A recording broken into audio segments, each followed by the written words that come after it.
At the same time, more or less, Three Dog Night covered a song called Liar, written by Russ Ballard. That's right. That was on Argent's first album. So, there's another similarity that we've picked up on doing this. But anyway, another crossover, exactly. Yeah. That's a really good phrase, crossover. So there we are. The Show Must Go On was a big success, and so for the first time, it was your success. It wasn't Roger's having a hit single in the charts, in the British charts. That's right.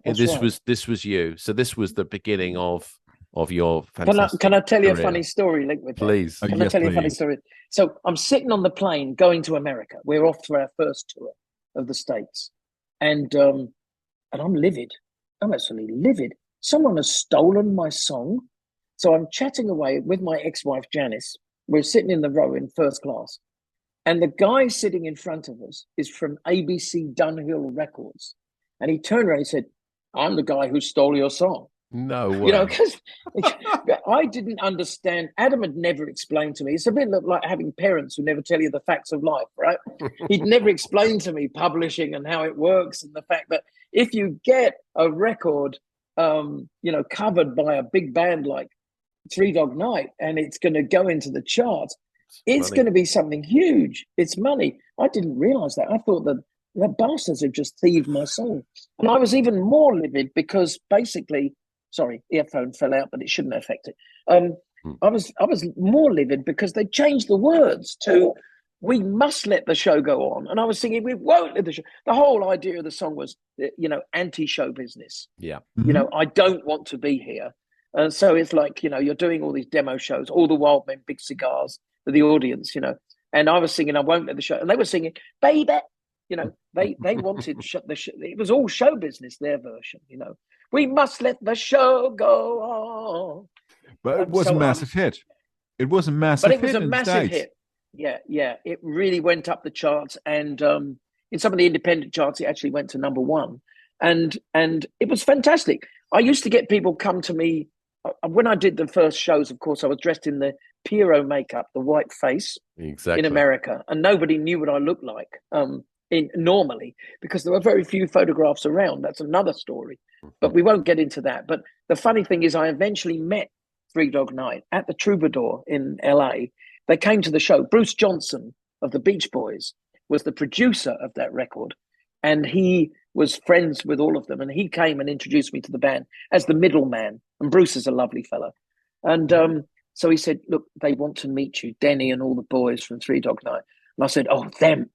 And they all came in, and it was a lovely moment. We actually kind of buried the hatchet and became friends. It was lovely. Brilliant.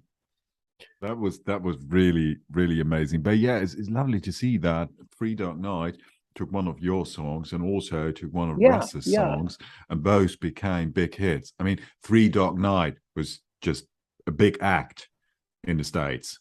Huge. I mean, doing Randy Newman's songs and everybody's songs, it's like they chose. One of the skills of Three Dog Night is that they chose amazing songs.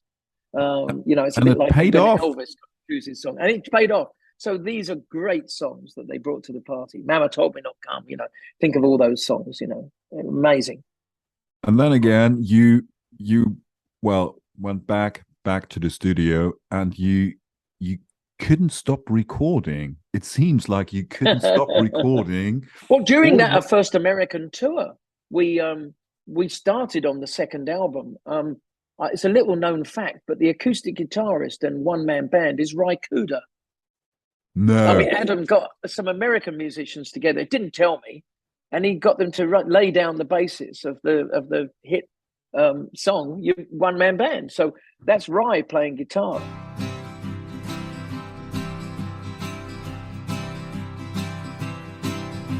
Well, everybody knows down Ladbroke Grove, you have to leap across the street.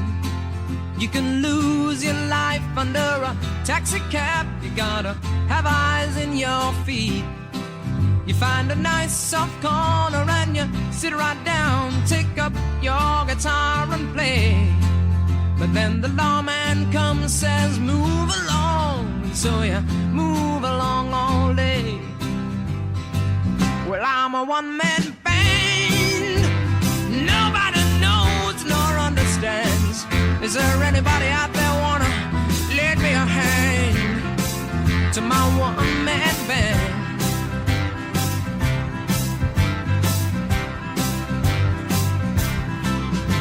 For 3 days now I haven't eaten at all. My, I must be getting so thin. Soon my cap won't be large enough to drop a half a crown in. So hey there, mister, don't you look so sad, don't look so well at ease, when I can play you any song you like to cheer up that life you lead. Oh, I'm a one-man band, nobody knows nor understands. Is there anybody out there wanna lend me a hand to my one-man band?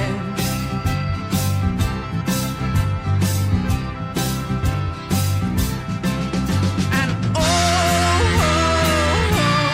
look at the rain falling.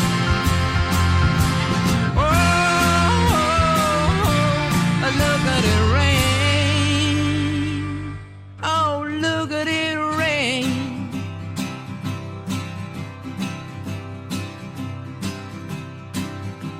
Nobody sees the minstrel boy as he sings his tale of war. Nobody sees him coming, nobody sees him go. So hey there, mister, don't you look so sad, don't look so well at ease, when I can play you any song you like to cheer up that life you lead. Well, I'm a one-man band, nobody knows nor understands.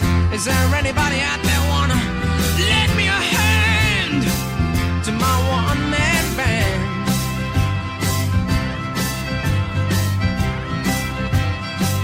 Well, I'm a one-man band, nobody knows nor understands. Is there anybody out there wanna lend me a hand to my one-man band?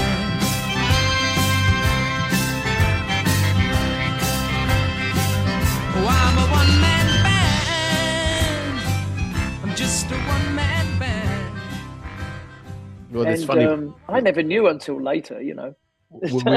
we were just going to move on to because we could spend so much time just talking Just a about Boy, one yeah. album, and we were going to Yeah. talk about Just a Boy, which produced One Man Band in the 1974, Long Tall Glasses, which I think became was it your first top 10 hit in the United States? It Long Tall was. Glasses? It went to 7 or so in the charts. Yeah. Were you pleased with how Just a Boy was that progression for you? Because the next album was, I think, definitely progression, and we'll talk about that in a second. But just briefly on Just a Boy, were you happy with the progression you made from Silverbird? Yeah. It was suddenly there was a comfort zone coming in, because you've got success, and a lot of the songs on Just a Boy were written in the limelight of being famous, and being successful. Long Tall Glasses is really all about going to America. I wrote it based on the scenario for the Charlie Chaplin movie, The Gold Rush. And in The Gold Rush, Charlie Chaplin has to go to this place, and the only way he can eat is if he can dance. And he finds this beautiful girl, and he dances with her, and he, even though he's dressed as a tramp, he's completely inadequate, in the wrong place at the wrong time. He manages to succeed. And I felt like that in America. I felt like I was being surrounded by great singers in America, really great singers, legendary singers, incredible people, incredible talents. God, it was just too mind-blowing. Al Green and Otis Redding and Legends. Aretha Franklin, Total James legends. Brown, Yeah, and I was feeling like a rank amateur. But the thing was, in America, it required you to believe in yourself. You had to go and make a transformation. Like you had to kind of go, right, I'm Mr. Confidence. I'm the greatest singer in the world. So in Long Tall Glasses, the guy is like, I can't dance. No, I can't do it. And then he goes, now, wait a minute. Of course I can dance. I'm very good, actually. Now, wait a minute. course I can dance, of course I can dance. I'm sure I can dance, I'm sure I can dance, I can dance. I can dance, I really hit the floor. And that's what that song was all about. So it was all about coming to America and going through that confidence thing and suddenly kind of almost going with the bullshit, but at the same time, having the confidence to carry it through. And a lot of the songs on that album were about that coming of age, where suddenly, you're actually suddenly becoming Leo Sayer. I wasn't quite Leo Sayer on Silverbird. I was Gerard Sayer trying to be Leo Sayer. But I think that's what it's about. So Just a Boy is a record of confidence. Still carrying those early ideas, those early lyrics, which often were written from childhood poems as a basis. I mean, and true stories as well, like One Man Band. I got really run over by a taxi cab while I was busking in Ladbroke Grove. So, it's a true life story. And a lot of those things are like that, But it was a great progression. I was very happy. Do you know, down here in Australia, where I live now, Just a Boy is the biggest album of my career. I think I have 14 platinum album sales from that record. Wow. It's ridiculous. There came a time when we did my third tour here, down under, that I think they said 1 in 4 families in Australia had a copy of Just a Boy. They do have a good musical. They do have a good musical taste in Australia. Well, I wasn't going to say that, but when I think about your success there, or even the Bee Gees, Graham Bonnet, they all had really huge success in. Yeah, Terry Britton, Alan Tarney, all Australian acts. Australia was very much a centre of music. Yeah. Yeah, with your new confidence, with becoming Leo Sayer, you went back in the studio, and then something happened. We want to talk about later, together with Russ. So your third album was another year. Yeah, it was produced by Russ and Adam Faze. But we will cover this a little later. Sure. Just moving on slightly. Would be fair to say that peak of your career came in 1976-77 with the album Endless Flight. Endless Flight, yeah. Which created 2 smash hits. You Make Me Feel Like Dancing and When I Need You. One of my all-time favorites, really. It's thank you. Massive hit. And lovely. Ian and I spoke about this, I would say, yesterday, 2 days ago. When did you... When did 2 days ago? Yeah, talking about the You Make Me Feel Like Dancing, which is kind of a disco song.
Just 1 year later, a Russ Ballard composition was released. Absolutely not sounding like Russ Ballard. It was a song called "What You Gonna Do." What you gonna do? Yeah, I remember that. You Yeah, remember yeah. Rosalind Woods? I Rosalind think- Woods sang it. I think there's probably a time. Yeah, that's right. There's probably a time when we all went with. I mean, before You Make Me Feel Like Dancing, the Bee Gees had made a song called Jive Talking. Yeah. And I think that was maybe the song that birthed disco, along with the songs from Philadelphia, from Kool and the Gang, and those kind of bands, But and Donna Summer, of course, with Giorgio Moroder in Germany. Let's not forget her, because that was an incredible influence on that time as well. Absolutely. What a singer! What a singer she was. Yeah, what a singer! And Donna oh my Summer. God, I dated her once. She was so gorgeous. I can't tell you. No She was my way. dream girl. Oh man, she was so lovely. I met her husband. Humble, lovely person. I met her husband sadly after she died, who supported Colin Blunstone when I saw Colin in London. Right. Colin's an old mate. Yeah. Yeah. Colin did a lovely set at the Old 100 Club, and he was supporting, and he just did was it as a Bad Girls or one of those? He just said, well, and I didn't know who he was, and he just said, well, song I wrote with for my ex-wife or my satellite. For Donna, amazing.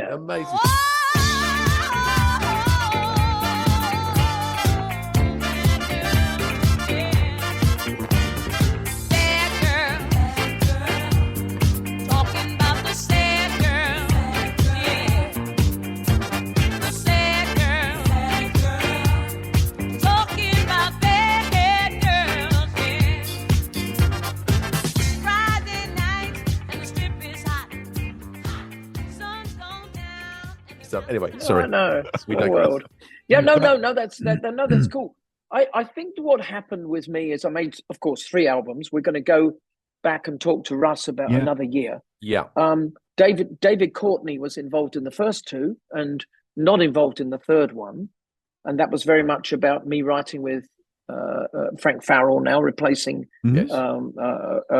David, and Russ coming in as producer because David wasn't there, because David had always produced with. But then Adam was frustrated by, we won't go into a lot of that album now in 1975, but Adam was frustrated by the fact that although it was quite a good seller, big seller, I mean, Moonlighting was a hit.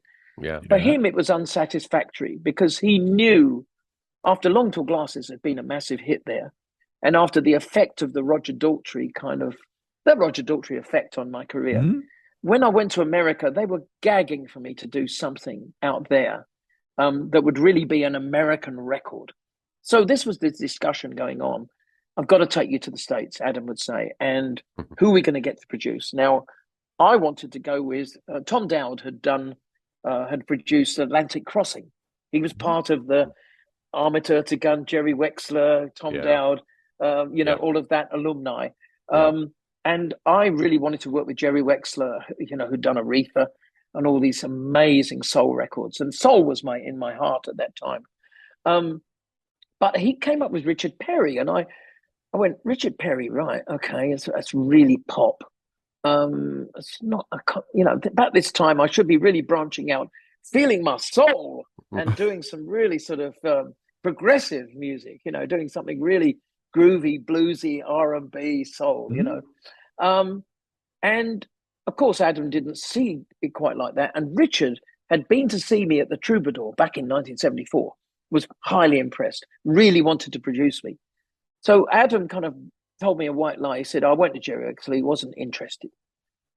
Not true, because I found out with Jerry. Jerry said, my God, if you'd have asked me, I'd have done it right away. But, so I ended up with Richard Perry by fait accompli. It wasn't what I chose. And we found it really difficult at first to get on because he said, I don't like any of the songs. I don't like your songwriting. I like your voice. And I went, well, that's... And at that time, I was a singer-songwriter. So I'd done 2 albums. And, I've got a good voice. I do accept that. But the voice wasn't the main thing. The songs were the main thing, for me. And they're all hits. That was the driving force. Each album was producing hits, for goodness sake. So it's not as if you'd had an album that didn't. But not big enough for Adam's imagination. He thought I could Really? beat Rod Stewart and beat Elton John. He thought I was up there and I could compete. So he wanted to make that quantum leap that would kind of take me up to the stratosphere of #1 records in America. Right. And when I went to meet Richard, we didn't get on. We were at loggerheads, and I was actually due to fly home to England, giving it all up. I was with my wife Janice, my ex-wife, and we were ready to get on the plane. We booked our flight, and Richard called in the morning that we'd booked the flight and said, "Leo, can we rethink? Look, I've got some great musicians, and if you come to the studio tomorrow," I said, "Richard, I'm flying home today." He said, "No, please put off your flight." So I talked to Adam, and Adam knew the travel agent. We put off the flight. I went into the studio the next day, and we found some common ground, Richard and I. It wasn't about my songs. It was about Motown and soul music. And the song, What Becomes of the Broken Hearted? That was one of the ones that we both said we both loved. So I walk into the studio, in Richard's studio, the next day thinking, oh, Jesus, have I done the right thing? What's this going to be like? I walk in, the most incredible band I've ever played with in my life. The real A-team, Larry Carlton, Lee Ritenour, Jeff Porcaro on drums, Willie Weeks on bass, Mad. Michael Amardian on piano. Absolutely mad. Fuck. Sorry to swear, but fuck. I Yes. mean, and I walked into that room and the band picked up. I walked to the mic, I go, "In this land of broken dreams, I have visions of so many things." I was hooked at that moment. Brilliant. I was singing to my heart's content with the best band I'd ever played with. So I took myself, like this, put my hand on my shoulder and said, "Leo, behave. You're going to learn. You're going back to music school now. You're going to learn. Just go with it." And that's what we did. And that was the first of a few albums, obviously, with Richard Perry. But yeah. just before we leave Endless Flight, I must ask you, I'm a big fan of Andrew Gold, and Andrew Gold obviously wrote. What a wonderful man! Wrote the title track, and I think and I was playing your version and his version side by side, and they're both brilliant versions.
Was that it? Yeah. I think you were introduced via Linda Ronstadt or something. There was a Linda Ronstadt connection there. Yeah. I mean, Linda and the boys from Little Feat as well were great friends while I was hanging, in LA at that time, because I moved over there to make the album. I was living at the Chateau Marmont, and a lot of songwriters and great musicians were always around. Waddy Wachtel, a guitarist, became a great friend who produced Warren Zevon. And I knew Warren. And through Warren, I met, George and all the guys from Little Feat, and they introduced me to Linda Ronstadt. And we were touring, and often the Ronstadt band, with Andrew running it, and my band would kind of, meet up in various places and jam together. So, I knew Andrew. I mean, Richard brought a lot of great songwriters to the party for Endless Flight. He brought me Danny O'Keefe, amazing songwriter as well, who wrote Good Time Charlie's Got the Blues and Quits and all these, The Road and all these amazing songs. And he put in Magdalena, which was also on the album. Yep. And Andrew came in and said, "Look, I think I've got a song that you might like." He said, "I'm terrified of flying, So the song's all about the fear of flying. Andrew hated flying. He'd actually take a ship often if they had to go to Europe rather than fly. So, and Really? Andrew was a lovely cat. Absolutely, one of those guys that you meet him once and you love him for life. He was just a beautiful person. We used to hang out a lot together. I met him once at the Cafe Royal. He He's a played sweetheart. a little gig there alongside Graham Gordon for a little while, which is fantastic. That's right. With Gray, yeah. Andrew is very shy, but really deep. So you kind of had to be patient and get to know him. But he said, he gave me this song. He said, "Look, I haven't given this to anybody, but you're the man to sing this." And he played it to me and Richard, and we just said, "Yeah, we got to do it." The song became an epic recording because we got Paul Buckmaster, who'd done all the Elton, Tumbleweed Connection, all that album. Wow. And Paul wrote a chart for it, which Richard actually in the studio didn't like. So we got an 80-piece string section sitting there, and I'm going, "Fuck, this is the budget. This is gone. Yeah, we're going to have to bury the album." A few people to pay, yeah. So Richard turns around and says, "I don't like the chart," and Paul says, "Okay, well, get me a couple of copyists and I'll go upstairs and rewrite it." So while the orchestra is sitting there waiting, the Hollywood Strings, the very top guys in their profession, he wrote the chart in 20 minutes. And the chart is da da da da da da da. It's all arpeggios, amazingly complex piece of music. They played it once and it was a winner. So the song is an epic. It's one of my favorite things I've ever done. I Nigel really Olsson is playing the drums with a massive John. tree trunk drumsticks. It's a mega record. There's so much. Became the centerpiece of the album. So much great music, honestly. Yeah. And we're going to have to move on because we obviously want to. Oh shit! Want to Yeah, make sure. this could go to 5 sessions. No, I want to do. Well, it'd be lovely. We'd be here all night. Let's get some more wine. Totally. But I want to mention the next album, which I think was Thunder in My Heart. And I want to mention that obviously everybody talks about Thunder in My Heart, and obviously it was a hit twice kind of thing.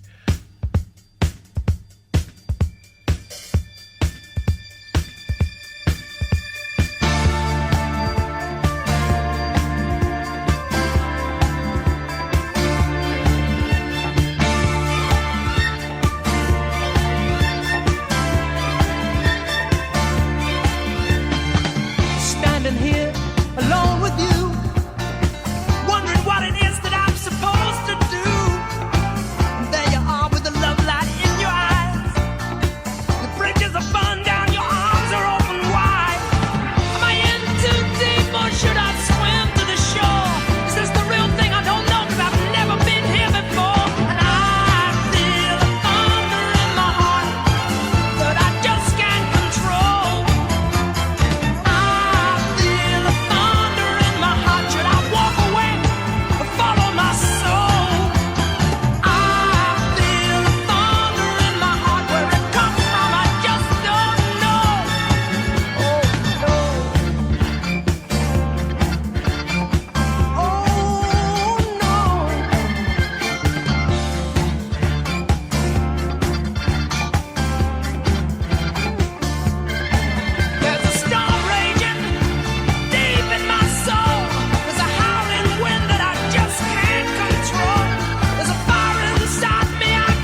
all the albums that I've been listening to of yours, as part of the research, this is my favourite, and I don't know whether I'm unusual. Oh, thank you. I'm not, and I have to say, my favourite as well. I mean, I really, think we hit a real peak. Yeah, because again, by this time after Endless Flight, I'd really sort of become very, very close to all the musicians we were playing with Larry Carlton. I mean, Larry used to take me up to. I played one night at a little club called the Baked Potato with B.B. King. Yeah. And Larry, It's so he'd introduced me to amazing musicians. Lee Ritenour and I were writing songs together. Jeff Porcaro was my best mate. He lived around the corner from me in Kirkwood. We used to kind of date the same girls, and we had so much fun together. Steve Lukather was a guitarist who we discovered. And I got him the gig for Boz Scaggs and all that. Wow. So there was this family of musicians. That's how we started. Which was amazing. That's how Steve Lukather started. I wanted to mention Easy to Love.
And I Want You Back. Oh my God, I Want You Back. I've discovered, and I play it. My wife's had to listen to it nearly every night. Very, very loud. Both those songs were written in the studio. Albert Hammond was my co-writer. Albert Hammond, of course, wrote When I Need You with Carol Bayer Sager. So I knew Albert. Albert's one of the great songwriters of all time. The Air That I Breathe, oh my God. Yeah. So many amazing He's songs. superb. One Moment in Time. Superb. Yeah, superb. Really? Never Rains in California. Oh. Well, where do we stop? So Albert and I get on, we ended up in the last few years, we're dual songwriters. We write together. But at the time, we'd had a hit with When I Need You. And Albert kind of came to me and said, hey, let's do some more, man. So we wrote together, but we had more fun than actual serious songwriting. We used to kind of get together and just sing and laugh and talk about things. And then maybe in the last 5 minutes of each session, we'd come up with something. And we came up with a couple of tunes that day. I remember Easy to Love, and honestly, we spent 5 minutes on them, and I Want You Back, and we did these two songs. So we go into the studio. Larry Carlton is in there, Michael O'Mardian, who produced Christopher Cross, great pianist, Chuck Rainey on bass. I mean, amazing band. Jeff Porcaro on drums, and it was Abe Laborio on drums, on bass. Sorry, and we walked in and we had the sketchiest idea, but we decided to go for it. And those two songs were done in 25 minutes, and they were done in 2 takes. And the famous, one take. I heard you tell the story about that. So feel free to tell us about when the guy on the headphones went, just to let you know, we're not going to do another take or something like that, didn't he? That's right. Yeah. I mean, Larry and Abe Laborio, wonderful musicians. Larry said, okay, look, what we should do is let's do a solo, but let's take it to another key. I've been doing this with Steely Dan, he said, let's go to another key and then we'll come back to the song, and we'll do a lift. And Michael O'Mardian on piano says, yeah, you mean like this? And instantly it was there. And Albert and I are just sitting there with our mouths open going, we wrote this? It's becoming a monster in front of our eyes. Brilliant. So we routined a little bit. And then, they just said to Richard, okay, let's do it. And Richard said, well, it's up to you guys, if you feel confident. So we did it. And wham, it was one take. And I sang that live on the session, never overdubbed. And your best vocal performance ever?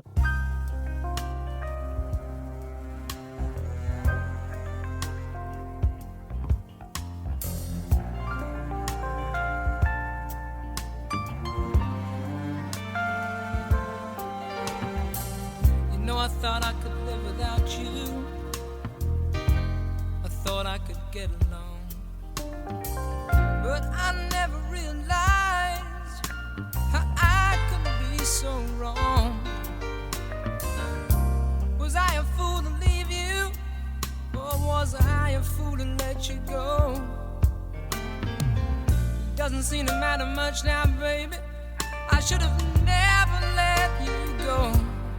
I want you back. I want you back. And I will never stop until I got you back.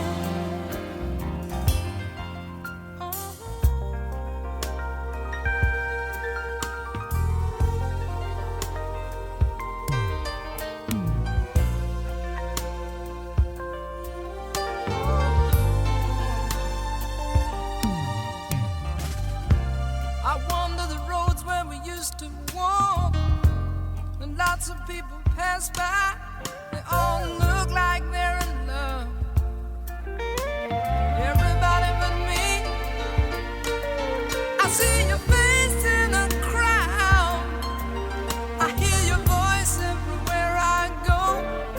And when I turn around thinking you've come back, oh, you're never, never, never there. I want you back. I want you back.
Would you say that? I'm cheating a little bit because I have heard you say that you think that it's probably the best vocal performance recorded. Vocal performance. With that, am I being? It may be, but I've got another one. I did an album with Lou Reisner, who produced the orchestral Tommy, and there was a movie called "And This and World War II." All This and World War II, and you might want to look it up. I sing the Long and Winding Road with the London Symphony Orchestra. Okay. Gold. I go in. We've got 10 minutes left because Rod Stewart has been faffing around all day doing his track, and for the this multi-artist album, and we got 10 minutes. And Will Malone, who did the Strings Bittersweet Symphony, you remember that band? Bittersweet Symphony. That was his first ever session. Will is a genius, and Will had written this thing, and he routined it to me on the piano what he was going to play, and a totally different version of the Long and Winding Road for this movie called All This and World War II. We go into the studio, into Olympic. There's an 80-piece orchestra, and I'm in a booth in the middle, and it's 1975, and I've never sung with an orchestra in my life. And honestly, I tell you, when I listen to that, it still gives me goosebumps. I cannot believe that I actually did that vocal. Well, and that is the best thing I ever did. Well, yeah. Okay. Well, All This in World War II. Russ is always saying the hits are the quick ones. It was they are. It's just one take. And you mentioned this a couple of times now. So it was he did this in 20 minutes, and we just did one take, and blah blah blah blah blah blah blah blah blah, and so on. Many of the songs never had a lyric written down. I mean, I just went to the microphone and it just came out. Orchard Road was a stream of consciousness thing. One take. I was just referring to a story when I'd fallen in love with a young fan and ran off with her, and I was trying to get back to my wife. So I was just telling the story of making the phone call in the phone booth. Will you forgive me? Will you have me back? So that's kind of that story. Long Tall Glasses was written without a lyric as well. Really? So yeah, they're just, and You Make Me Feel Like Dancing is a jam that famously took 20 minutes to write. Okay, it starts off like 15 minutes of jamming in the middle of other tracks because Jeff Porcaro and I were listening to the radio. We used to have a competition. He'd drive to the studio in his Corvette, and I had my guy David. I didn't drive at the time, driving me there in the Cadillac Seville, and we lived just around the corner. So he'd hover around my house, rev the engine, and we'd know when to go. So we'd go down to Melrose Avenue to the studio, to Richard Perry's studio. And we then, when we got to the studio, we discussed what we'd been listening to on the radio. So we'd both been listening to this record by Shirley and Company. Shame, shame, shame, shame on you, because you can't dance too. Shame, shame, shame. Oh, shame on you, if you can't dance too. I said shame, shame, shame, shame, shame, shame, shame, shame on you, if you can't dance too. This classic kind of disco record at the time. And so we, in a break between recording another song and behaving for Richard Perry with all the guys, we just started jamming. And Ray Parker Jr. picked up this dum, dum, dum, dum, dum, dum. Yeah, he played this guitar riff. Lee Ritenour was going, John Barnes on piano, Marvin Gaye's pianist, was playing, blah, da da da da da da, and the jam just came out. And we didn't realize at the time that Richard was recording it. So meanwhile, in the control room, as we're jamming, he's shouting at the tape op, saying, "Put another tape on, quick, record this now." And then about 3 weeks later, I go up to his office and he says, "Leo, sit down, listen to this." And I go, "Oh yeah, that's that jam that we did. Yeah. That is your hit. That is a number one." He said, "Now all you've got to do is find a chorus." And there was a guy that he used to work with, an old New York friend called Vinnie Poncia. And Vinnie produced the first Kiss record and was a great songwriter, wrote a lot of songs with Ringo Starr when Ringo Starr did his solo albums, which Richard produced. So Blame It on the Boogie, all those kind of songs, So basically, Vinnie was around. And Vinnie had a bad back, so he had to go to the chiropractor that day. But we sat in the studio and he said, "I've got 5 minutes." literally 5 minutes. I got to go. I got an appointment, but let's go for it, And he put an alarm clock on the bloody piano, No way. as if to rub it in. And it was, one of those timers, like an egg time, ticks through. And so we managed to find the chorus in 5 minutes. So the whole song took 15 minutes, 18 minutes, actually. 18 minutes total. Well, listen, around that time, you were playing with a lot of the guys from Toto. And I was speaking to a friend of ours, a guy called David Young from a band called Space Elevator, who we love and Russ loves as well. And he said to me, so I'm going to ask the question. I'm giving him a sort of a name check because I said, I'll ask that question for you.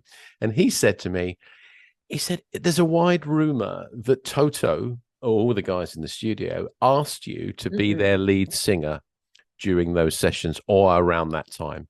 Is that true? Dead true. Just before the third album with Richard, we routined the whole thing with all the guys in Toto. And we were in Studio B, Richard's second studio, and there's a whole load of songs that we haven't even recorded yet that I'd written at the time with Tom Snow and various other people. Some of them got covered by Jennifer Warnes and people like that. Yeah. But we routined a whole bunch of songs preparing for the third album because Richard didn't really know what he wanted, and so we thought, well, we'd give him an idea. So we took some downtime and went in there. And the boys turned around to me and said, look, David Paich said, look, we've been writing all these songs and we'd love you to try singing them. So I said, it was my session, but I turned around and said, okay, play me one. So they played me Hold the Line. Hold the line, love isn't always. So I did the vocal. For the line, love isn't always on time. It's not in the words that you chose. And so I did a vocal on it, and they went, "What the?" And they loved it, of course. And they said, "Leo, why don't you come and join the band?" Whoa. And I said, "Man, I'd love to." So I went straight to Adam and said, "Look, could I take a year off and just join Toto?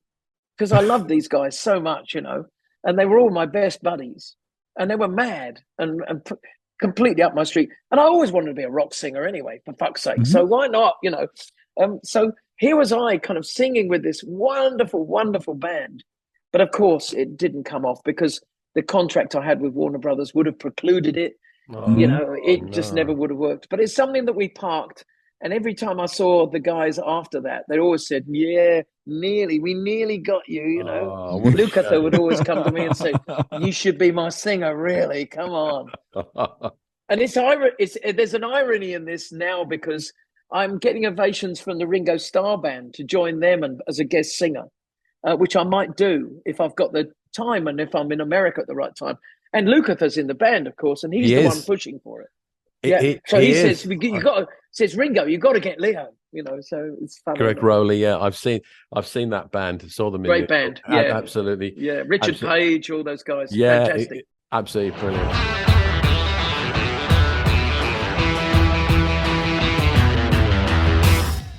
Wow. That was part one. There was already part one is over and out of our fascinating conversation with the one and only Leo Sayer. That was, it was amazing. I said part one, so it's really logical that part two, even the part three, when I can say it so, will follow. Ian, what can the listeners expect from part two? Well, in part two, and as you say, we weren't expecting to go into a part two or even a part three, but Leo was so generous with his time and just such a fun and up and happy guy that we've got so much to share with you. So in part two, what can you look out for? Well, still lots of stories, still lots of music. I'll tell you what, maybe the hint I can give you, that I'll say nothing more than the greatest love of all himself, Muhammad Ali. That's the clue I'm going to give you. We'll just wait for the Muhammad Ali story. There's so much to Leo Sayer that most people don't know. And that's a great one. And before it's too late, I would say it's a good time to say or to wish all our listeners a cracking start into 2023. Thanks for being with us in 2022. Thank you for sharing so much time with us. It was a pleasure for us. Absolutely. And to all of you, do have a great 2023. May all your dreams come true, whatever one say, early of the year. And until then, it is goodbye from me, Sven. And it's goodbye from me, Ian. Happy 2023, everyone. And we'll see you back very, very soon. Hi, this is Russ Ballard, and you're listening to the Voices of Russ Ballard podcast.